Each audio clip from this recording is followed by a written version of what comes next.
మీరు మీ తరపున BJP party తరపున మీరు ఎలాంటి భరోసా ఇవ్వాలనుకుంటున్నారు? మేము ఇస్తాం భరోసా. ఎట్లా మాకు మా ప్రభుత్వం వస్తే మేము ఇస్తాం. రైతులకు నష్టం చేయము, రైతులకు కష్టాలు రానియము, విద్యార్థులకు కష్టాలు రానియము.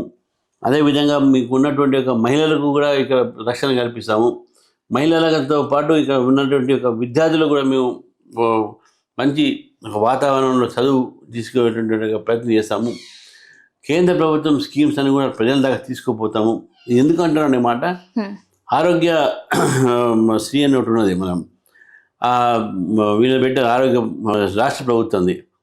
ఆ హాస్పిటల్తో ట్రీట్మెంట్ ఇస్తే వాళ్ళకు ఇంకా బకాయిలు కూడా లేదు, కొంతమంది హాస్పిటల్ తీసుకోవట్లేదు. కేంద్ర ప్రభుత్వం ఆయుష్మాన్ భారత్ అని ఉంటుంది. దాంట్లో ఎక్కడ దేశంలో మీరు ట్రీట్మెంట్ తీసుకున్నా ఆ ఫ్యామిలీకి 5 lakhs వరకు ఇమ్మీడియట్గా ఉన్నాయి. దాంట్లో హాస్పిటల్ లిస్ట్ ఎక్కువ ఉన్నది, డిసీజెస్ ఎక్కువ ఉన్నాయి ఆ లిస్టులో. కానీ కేంద్ర ప్రభుత్వం ఆరోగ్య శ్రీలో మాత్రం అటువంటి ఏం లేవు. సో ఇవన్నీ కూడా మేము భర్తీ చేస్తాం. పేదవాళ్ళకు మేము సరైనటువంటి న్యాయం చేస్తాం అనేది, పేదవాళ్ళకు న్యాయం చేసేదే బీజేపీ.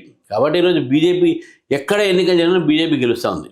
సరే 1-2 స్టేట్ మీద ఓడిపోయినట్టు, కానీ ఇప్పుడు రేపు డెఫినెట్గా రేపు ఢిల్లీ కూడా బీజేపీ గెలుస్తుంది. మీరు చూడండి.